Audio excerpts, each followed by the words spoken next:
Amigos y todos, bienvenidos a Cara a Cara. Vamos a abordar un tema definitivamente importante. En uno de sus primeros discursos, el presidente de la República hablaba de la estrella de este gobierno, que es la educación. Basado en eso, ¿qué cosas se están haciendo, sobre todo ahora que estamos a punto de iniciar el año lectivo 2020? ¿Cómo se va a optimizar los recursos que tiene? Esas 5 maravillosas metas que necesitamos desarrollar para que haya una mejor educación en nuestro país. Bueno, sobre todos estos temas, retos importantes para este año, vamos a conversar con nuestra invitada de hoy, la ministra de Educación, Maruja Gorday de Villalobos. Ella hablará alto y claro hoy de temas importantes definitivamente en materia educativa. Ministra, muchísimas gracias por estar con nosotros en Cara a Cara. En una oportunidad la entrevistábamos y usted hablaba de los retos, las metas definitivamente que se tienen en materia educativa. ¿Y por qué lo digo? Porque nosotros tenemos una deuda de arrastre pendiente y los resultados que nosotros vemos hoy, que no son alentadores, es producto de un mal trabajo que hemos realizado durante muchísimos años. Dicho esto, recuerdo algunas cifras, por ejemplo, que durante el año pasado hubo 14.000 estudiantes que desertaron de las aulas de clase, una cifra muy importante. Sin embargo, se están hablando de cosas puntuales que se quieren hacer en materia educativa. Arranco con esta pregunta. Para el 2020, ministra Maruja, ¿cuál va a ser ese reto primordial e importante que tendrá usted? Bienvenida a Cara a Cara. Muchísimas gracias, Dorca, y qué bueno que me recordaste cuando estuve hace un par de meses en el programa y hemos pasado ya de la planificación y de las palabras a los hechos. Y eso es sumamente importante. Como dice el presidente, velocidad 3, métale velocidad, porque el tiempo no espera y sobre todo la deuda social que tenemos con los estudiantes panameños. Voy a hablar de cómo hemos estructurado nuestra organización escolar para este año lectivo. Lo más importante es poder contar con una base de datos sólida, estructurada. Por primera vez en línea hemos establecido la prematrícula a través de una base de datos robusta desarrollada por ingenieros del Ministerio de Educación. Una prematrícula en línea. A ver, hablemos un poco de eso. Eso se ve innovador, ministra. Es muy innovador, es a través de los ingenieros de informática, chicos jóvenes muy talentosos. Establecieron una estructura a través de un sistema informático que replica paralelamente en el Tribunal Electoral y en conjunto con el IFARU. Con los 3 secciones de informáticas trabajamos y al 17 de enero pudimos cerrar desde noviembre a la fecha, al 17 de enero, con el 74% de la captación, alrededor de 570.000 estudiantes que están prematriculados. Usualmente esa información no la teníamos a través de una base de datos. ¿Y por qué con Tribunal Electoral? Porque estoy trabajando con la cédula de la persona y ya Tribunal nos está diciendo: tienes un estudiante de cierta edad, tiene que salir del sistema, tiene que salir, y nos va a servir para tener una base robusta y real. ¿Y por qué con IFARU? Una vez cierre el periodo de matrícula en la primera semana, nosotros estaremos en conjunto con el IFARU efectuando el primer pago vinculado al programa de asistencia social educativa que se aprobó recientemente en gabinete. Eso significa que si hay irregularidades, allí debe salir, usted va a tener una cifra real, una verdadera cifra, y no de repente estar hablando de cosas que al final del camino, cuando se depuran, pues va a hacer falta o no va a ser tan cierta la información que se ha recibido. Sí, una cifra muy exacta, muy exacta, que nos va a servir también para desarrollar el programa que tenemos en conjunto con un financiamiento con el Banco Interamericano de tener un sistema de gestión y de base de datos real a través de un censo de infraestructura escolar que ya está en un 90% y a través de un censo educativo que vamos a hacer con nuestros supervisores durante el mes de marzo y abril y saber dónde están los niños, dónde están las escuelas, con qué contamos. Si nosotros no tenemos esa robustez de data, muy desacertadamente a veces tomamos decisiones. Eso es un gran logro. Paralelamente ya se envió a la presidencia el decreto de gabinete que establece la obligatoriedad del uso de la cédula estudiantil. No va a haber otro documento, vamos a dar un tiempo para que se genere todo lo que está pendiente con Tribunal Electoral, pero tenemos que tener registrados a nuestros niños, sobre todo, ¿por qué? Porque hay niños que se desaparecen y nosotros tenemos que tener ese sistema de protección con los niños y con nuestros jóvenes. ¿Cuántas escuelas están listas, ministras, para iniciar el año escolar? Y por supuesto, ahí mismo me hace el desglose de cuántas no.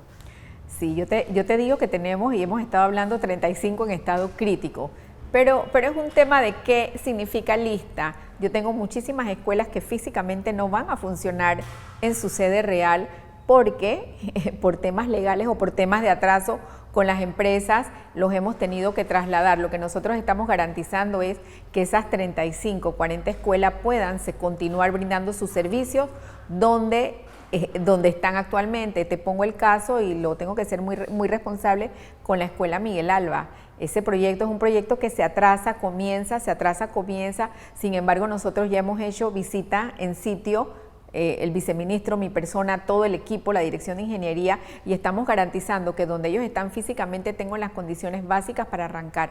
Lo mismo que la sonada Escuela República de Venezuela. Wow, sí. Que ya el viceministro me comentó ayer que en esta próxima semana sube la nueva licitación después de todo un litigio que se da a través de contrataciones públicas, que se declara el acto desierto y que vamos a subir con la disponibilidad de los 16.2 millones de dólares que el gobierno consiguió para el acto, pero nosotros que tenemos que asegurar que donde ellos están físicamente tengan las condiciones. Ahí se está utilizando lo que era antes el antiguo ministerio, que son las oficinas del edificio Poli y el edificio Azteca para el Instituto Bolívar.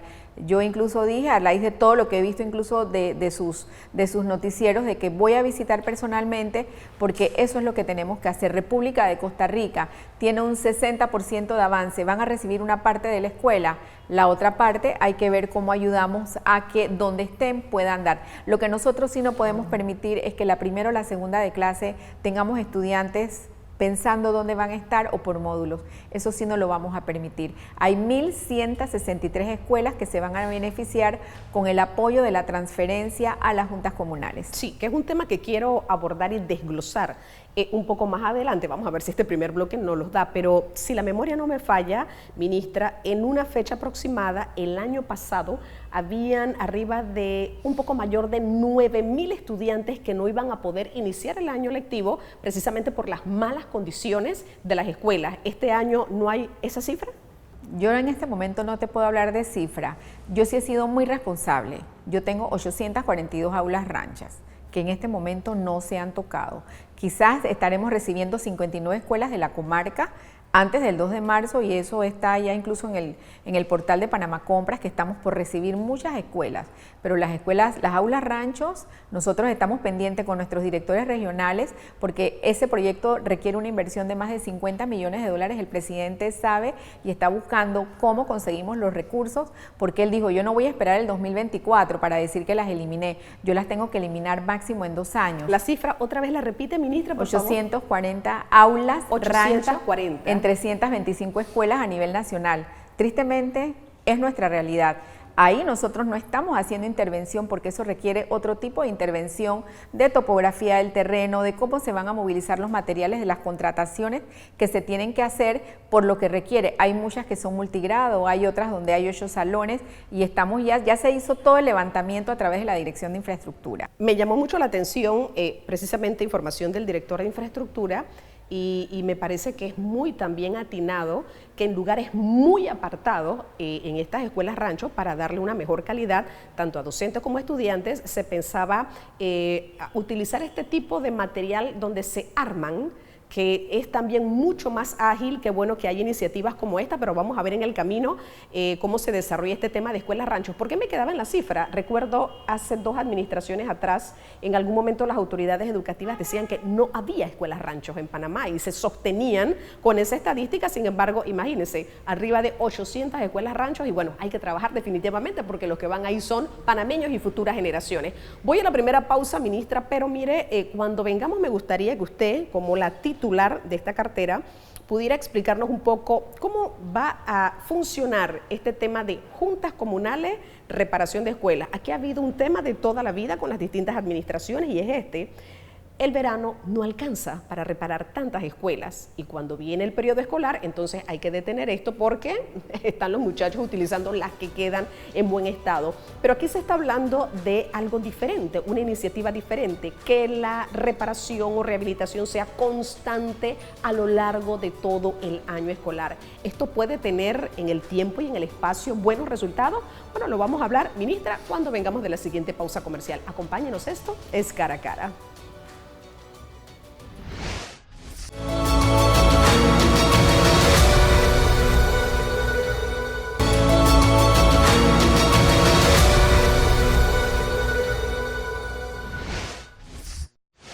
Amigos, ya estamos de vuelta. Esto es Cara a Cara, hablando con la ministra de Educación. Ministra, decíamos en el bloque anterior cómo va a funcionar este tema, cómo se van a impartir este recurso económico, obviamente, que se necesita versus el recurso humano para que en el menor tiempo posible las aulas de clases puedan estar o rehabilitadas o reparadas, las que hay que construir, no sé, al final del camino todo lo que hay que hacer a nivel de infraestructura. Hábleme un poquito sobre ese proceso específicamente.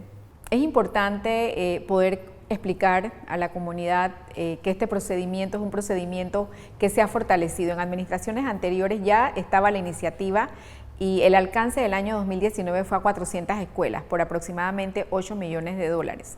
Nosotros desde el mes de agosto levantamos un censo con infraestructura y mantenimiento, y identificamos 1.163 escuelas que requieren reparaciones menores. Estoy hablando de pintura, techo, plomería, electricidad, loza, ornato, limpieza, misceláneos. El manual de procedimiento que existía me permitía cinco rubros. ¿Qué hicimos nosotros? Nos sentamos con los actores responsables que administran los fondos, que son los representantes de corregimiento a través de las juntas comunales. Le pedimos que hicieran un feedback de qué había que mejorar en el procedimiento, y pongo el típico ejemplo. El manual anterior decía, puede comprar zinc y carriolas pero no tornillos, y esas eran las trabas que ellos mismos reportaron. Así que nosotros nos sentamos con ellos desde inicio del mes de enero y pudimos mejorar y fortalecer este manual de procedimiento, que en días pasados fue ya avalado por Contraloría y publicado en Gaceta Oficial. Yo tengo mi primer diagnóstico. Ese diagnóstico, con ese manual de procedimiento, va a la comunidad educativa, lo firma el director regional, lo firma la comunidad educativa, pasa a la Dirección Regional Ingeniería y Arquitectura, pasa por FESE, por Finanzas, pasa por Fiscalización Meduca, va a Contraloría, pero tenemos una mesa de trabajo expedita, porque estamos hablando que ningún rubro excede más de $3.000. Tengo escuelas donde solo se le quiere una fachada, donde solo se requiere cambiar lavamanos, o sea, no es que todo está hecho un caos, son 1.163 intervenciones menores, y termina con una fiscalización de la comunidad educativa de Contraloría. Esa acción nos la respalda un convenio marco que hicimos con la Asociación de Municipios, con AMUPA, que van a ser los garantes de que ese dinero se trabaje y se asigne tal cual la comunidad educativa. Oiga, usted mencionó no menos de 6 o 7 procedimientos nada más allí. Firmas, todas esas son firmas. Pero tenemos mesas de trabajo y ya, ya nos habíamos preparado para esto, y ha habido muy buena experiencia. En algunos casos, 3 o 4 escuelas quedaron pendientes de informes porque los representantes no tenían firma, otras situaciones quizás a nivel cultural. Pero por eso nosotros nos hemos respaldado con la Secretaría Nacional de Descentralización y con AMUPA. Creo que ahí está la fortaleza. Esto que nos ha llevado a ver que nosotros sí podemos empezar o iniciar una aproximación de una desconcentración y una descentralización. Muchas veces, ministra, hemos pensado que la educación va cada 5 años y que cada quien con su librito viene con la varita mágica para resolver las cosas, pero realmente para mejorar la educación en cualquier país del mundo hay que tener una visión que trascienda gobiernos y que hayan políticas públicas pero bien establecidas para que podamos ver resultados. Por ejemplo, ministra, hablábamos al inicio del programa de retos, y yo creo que uno de los grandes retos que usted tiene es cómo cambiar esa mentalidad, y tengo que hablar del tema de beca universal. Aquí se ha trastocado mucho y creo que le hemos mandado un mal mensaje. Ojo, no digo que la beca universal haya sido mala, quiero arrancar por esto, porque ha beneficiado a muchísimos estudiantes y sé que muchos la han sabido utilizar bien, pero creo que hay un mensaje que no se ha enviado bien, como que el estudiante que tenía un buen promedio dice, pero si yo con 3 también puedo pasar. ¿Cómo evitar este tema, ministra, de que los estudiantes quieran ser mejores y no mediocres, de que me conformo con un 3? ¿Cómo poder hacer que los chicos puedan aspirar y que vean en la educación esa verdadera estrella y ese verdadero recurso que sea el trampolín para superarse y para hacer el bien a una nación? ¿Cómo hacer eso? Eso no es un trabajo fácil, eso es una reingeniería social que cuesta en el docente, cuesta en los estudiantes, cuesta en los padres de familia y cuesta en el gobierno. El gobierno invierte mucho dinero, pero ¿cuáles son los resultados? Los resultados no son los que estamos esperando, ministra. Sí, correcto. Has dicho la palabra clave, es una reingeniería social. Es un tema de cómo percibimos todos esos recursos que dispone el Estado para la educación. Yo soy una fiel convencida de que los estudiantes de las escuelas oficiales requieren apoyos. Decimos que la educación es gratuita y no proporcionamos libros, no proporcionamos transporte, muchísimas cosas. Había un tema de útiles escolares y de uniformes que se iban a comprar, eso se suspendió, ¿verdad? Eso está en un acto público. Eso está en un acto público y apunta directamente a la colmena. Así que estamos esperando propuestas a ver qué pasa. Claro, ok. Sí, y ¿qué te comento con esto? Teníamos un programa que se llama Beca Universal. Si nos vamos al significado de la palabra beca, es un incentivo por méritos. ¿Qué hicimos? Se hizo la propuesta de crear el programa de asistencia social educativa universal, por el asunto de que la educación es un derecho universal, etcétera, etcétera, que se da a todos los estudiantes del subsistema regular de prekinder a de primer grado a 12º grado. Listo, yo mantengo. Y la gente dice, pero si tú sabes que hay chicos que tienen celulares y que tienen zapatillas, digo, pero es que hay un tema. El que no ha tenido un hijo en una escuela oficial no sabe lo que implica el gasto ese. Y yo pongo los casos de los que reciben mayor monto, que son los estudiantes de educación media. Y digo, un chico que venga de Pacora o de Chilibre, o que me venga de Las Garzas, o que me venga de allá de San Carlos, al Richard Neumann, a las escuelas de Paitilla, que son las únicas que tienen ciertas modalidades de bachillerato, solamente cuánto se le va en pasaje, claro, que son $50. O sea, nosotros tenemos que lograr a través de nuestras políticas de equidad del gobierno esa nivelación. Con eso se le debe asegurar la permanencia y el ingreso. El primer pago va a ser contra matrícula, el segundo contra asistencia, y la asistencia está regulada por normas en el Ministerio de Educación y las escuelas tienen sus controles, y el tercero contra una promoción de grado. El que no pasa o el que va a un programa de recuperación no la cobra a fin de año. En eso nosotros estamos ya creando cierto control de lo que debe ocurrir. Que no sé si en los 5 años anteriores, ojo. Muy bien. ¿Qué pasa? Estamos en la regulación de la ley, cuando se reglamente vamos a obligar a 3 docencias de padres de familia y hemos levantado una estructura a través de la Dirección de Escuelas de Padres de Familia y Asuntos Comunitarios. Se creó por primera vez las 16 comunidades educativas, esa era una deuda pendiente que había de acuerdo a la ley de educación. Y además nosotros estamos incentivando, como muy bien lo dijiste, a aquel estudiante que se destaque, aquel estudiante con promedio arriba de 4,5, porque anteriormente era o recibes una cosa o la otra. Y ese estudiante que además de recibir un subsidio, tiene la opción de ser el estudiante más distinguido en su escuela, o el de mejor rendimiento, o el que participa en las Olimpiadas de Física, o el que es un buen deportista. ¿Qué pasa con nuestros deportistas? O sea, ¿de cuánto estamos hablando? Porque quizás son muchos millones a la hora que sumo, pero ¿cuánto le está tocando a un estudiante de primaria? $30 por mes. Claro. No, ahí hay un tema y ahí hay un reto grande, ministra. Y mire, vamos a ir a la pausa. Deberíamos tener un programa de más de media hora, definitivamente, porque en educación hay tantas cosas. Hay un tema que me gustaría abordar, el inglés. Aquí el inglés fue un tema en la pasada administración que se le dio mucho auge, mucha preponderancia, pero yo me pregunto a la fecha de hoy, ¿dónde están los resultados, tanto en estudiantes como en la capacitación de los docentes?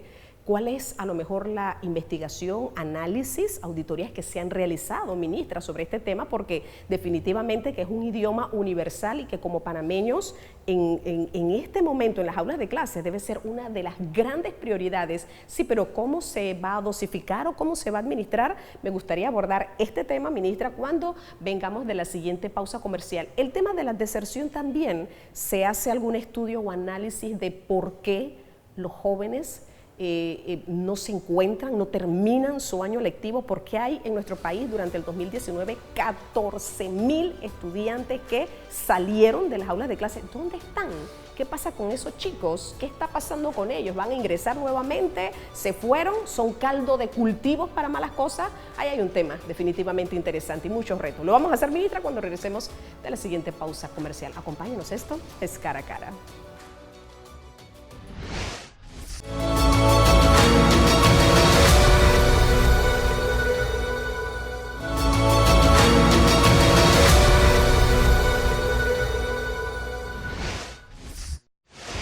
Amigos amigos, ya estamos de vuelta. Esto es Cara a Cara. Ministra, me gustaría hablar un poco sobre este programa que a todas luces el espíritu era bueno, pero no sé si los resultados. Ya han pasado algunos meses, usted está al frente de este ministerio, pero ¿qué han encontrado al final del camino? ¿Ustedes han visto buenos resultados? ¿Se sigue con ese plan? ¿Se cambia? ¿Se modifica? ¿Qué va a pasar específicamente con el aprendizaje de este idioma que definitivamente es importante? Si nosotros hemos llamado este año el año de la transición de esas propuestas para mejorar el desarrollo del aprendizaje del inglés como segunda lengua.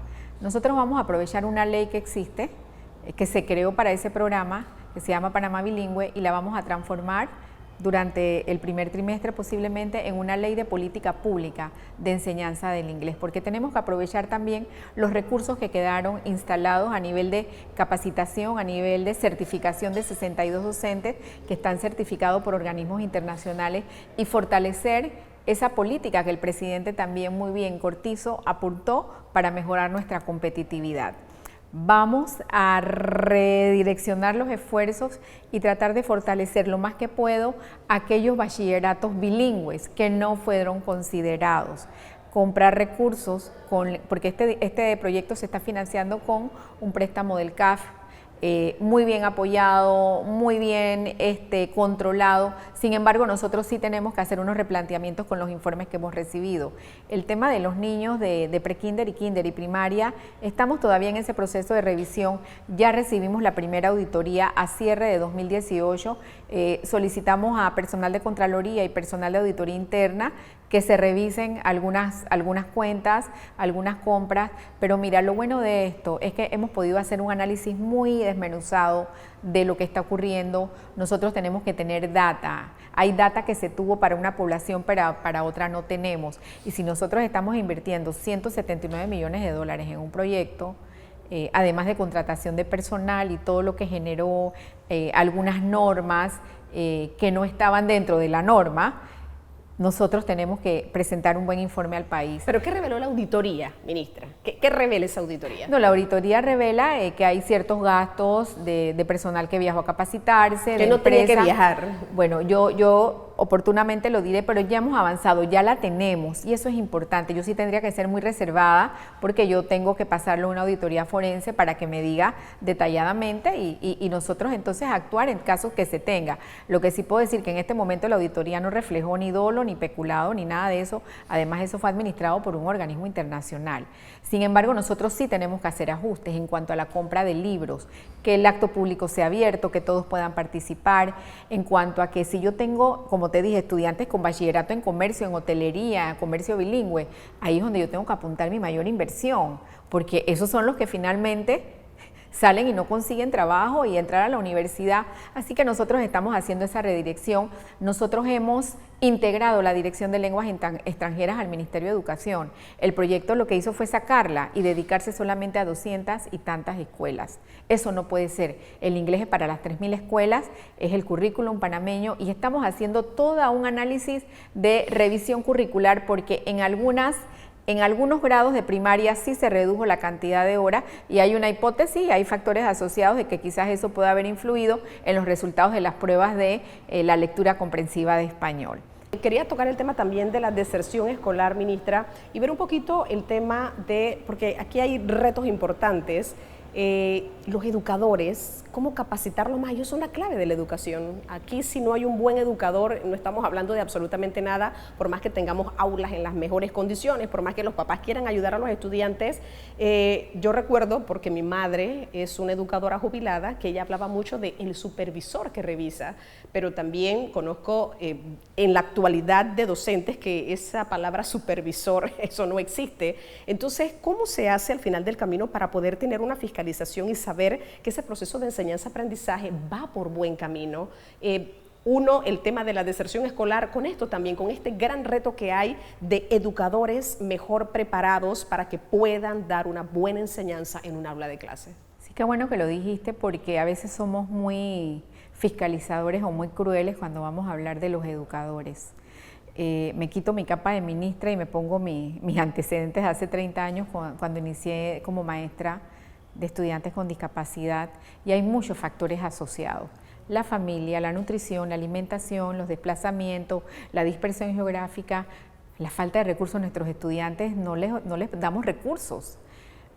A través del FESE se generan una serie de recursos y apoyos en las escuelas, pero lo vimos en estos días pasados en el foro de la PEDE, que hablamos de educación, y fue un foro riquísimo, de que si nosotros no hacemos los cambios en la formación docente que se necesitan para llegar a esa meta en el 2030, nosotros seguiremos invirtiendo miles de millones de dólares en educación.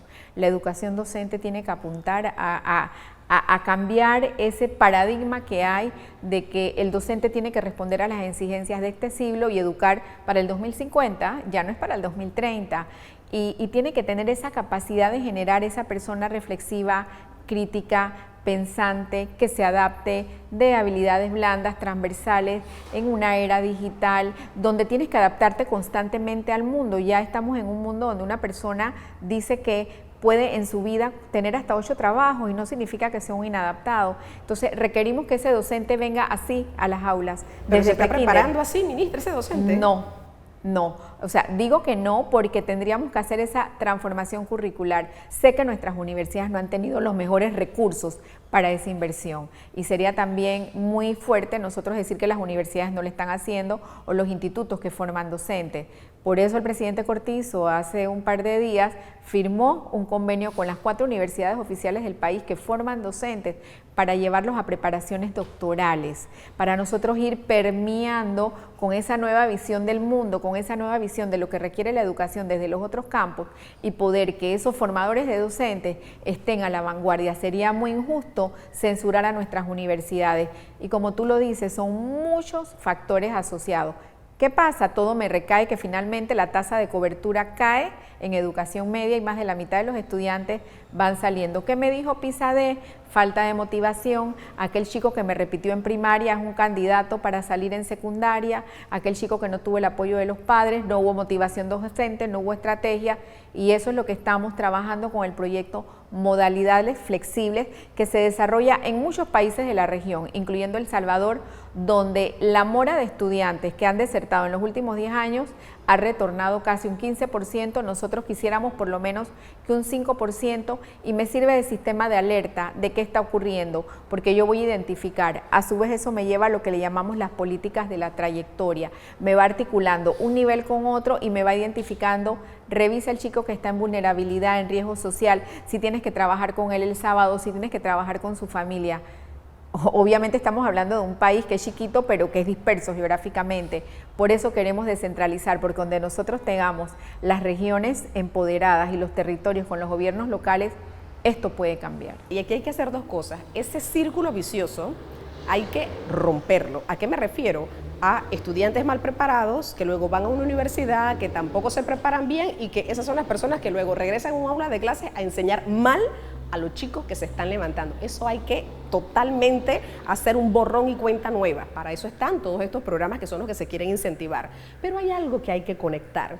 A los diferentes ministerios, Meduca, Mides y FARU, y hacer ese círculo de bienestar, porque yo reitero, ¿dónde están esos 14.000 estudiantes? ¿Quién los busca?